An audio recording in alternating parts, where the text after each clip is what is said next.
Well, Virgil Thomson always said an American composer is a composer who was born in America and lives in America. Uh, and there are certain things about American music that I love. I grew up in the days of Americana. When I was a kid, Copeland was doing Appalachian Spring, and Bernstein and Copeland and Roy Harris, and all of these beautiful Americana pieces were coming out. One of the things it does is it's kind of a rebellion against the complexity and chromaticism of European writing in a different way than the French do.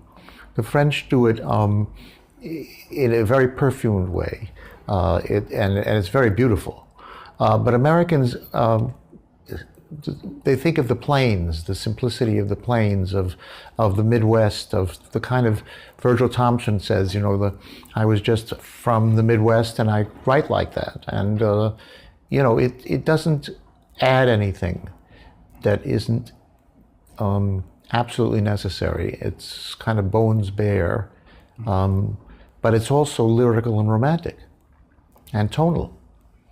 And I'm not always tonal. I mean, you have to understand, I write all sorts of things. I've used the 12-tone process, I've used minimalist procedures, all sorts of things to get what I want when I need it. But this particular poem really wanted a warm, tonal bath of beauty. And that's what I tried to do. Hope I did. I very much feel that American composers are unrepresented in European programming. And I think England is one of the places that does it a lot. We play a lot of British composers. We take pride in the fact that they're part of us. You know, they're like Americans, but they live in England, but we speak the same language and we have very many of the same ideas. And we love to play British music, and all over the radio and the symphony programming, we hear British music here. In England, that really isn't the case. England, it's the organizers, the producers, the critics are very pro-British music and kind of not pro-American music. I don't know if they think of us as kind of simplicity, simple-minded rather than simple. There's a big difference between those two things. Simple-minded is just naive and doing things that are simple because you can't do anything complex. But simplicity is something that is a rare thing to capture, and it's much harder to do than complexity, because in simplicity, everything is bare. You're really out there. It's like a Mozart is so simple, but it's so hard.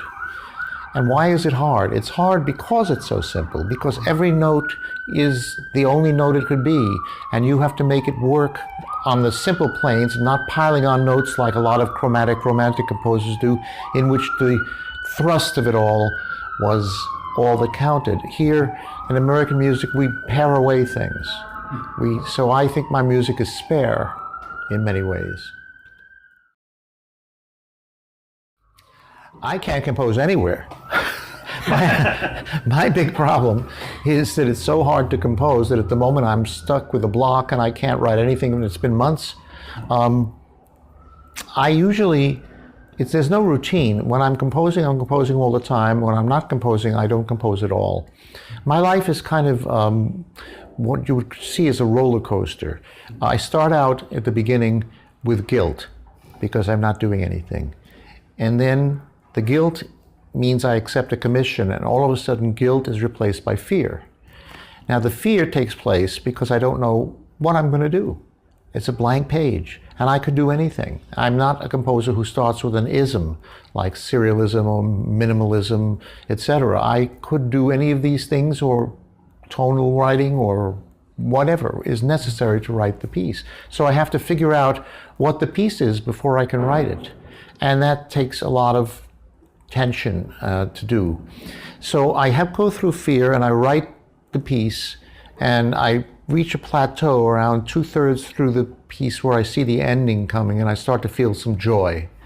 And then at the very end of the piece, I feel tremendously happy that I have finished the piece, and I feel that I've created something out of nothing, and it really feels great. And I coast on that for a while until guilt sets in. And then I start the whole process again, and that's been the story of my life for the last 55 years.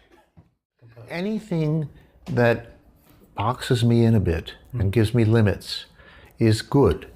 I like someone will say, I have a new concert hall and I want to show the beautiful acoustics of this hall and the fact that it sounds so great. Can you write a piece that does that? Or we have a piece in which we have the concertmaster and the first cellist for extraordinary. Can you write solos in for them? Or we are having an anniversary and we want to deal with space and the orchestra. Can you do something spatial? All of those things make it much easier to write, just like it's much easier to write film music or to set words to music, because the minute you have words, you have an architecture, you have feelings, you have all sorts of things that are generated, and it makes it really much easier to start. The blank page in a symphonic piece that's just alone is really terrifying. And I've done it, but I can't say I like it. I hate it. But sometimes I have to do it. You know, there are two kinds of composers, really. There's the Beethovens and the Mozarts. Now, Beethoven was great, Mozart was great. But Mozart could be in a stagecoach and composing, and then he'd have a little dinner and then do some more, and he'd write some more. I mean, the man was so fluid and prolific, and you look at the number of works he wrote in the short life that he had, and then you look at the number of works Beethoven wrote, and you look at the number of sketches that Beethoven made for each work, and you see that he anguished over every note.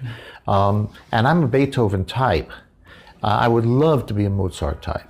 There are composers who are like that. William Balcom, a good friend of mine, writes lots and lots of music, and we've had long talks about how it's so easy for him to do it. And he just lets it out. He doesn't censor, he doesn't worry. And if some of the works aren't as good as other works, he says, okay, that's not as good, but this one I like better.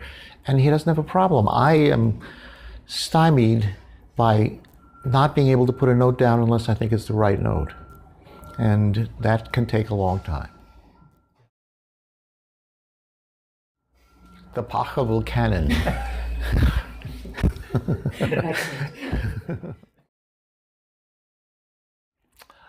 I'm not a dessert person, but chocolate is my love. So anything chocolate, I love. As chocolate, deep chocolate ice cream is something that has to be treasured. And if you put a little scotch on the top of it and a little bit of coffee, instant coffee on it, Mark has discovered, my spouse Mark, that it's even better.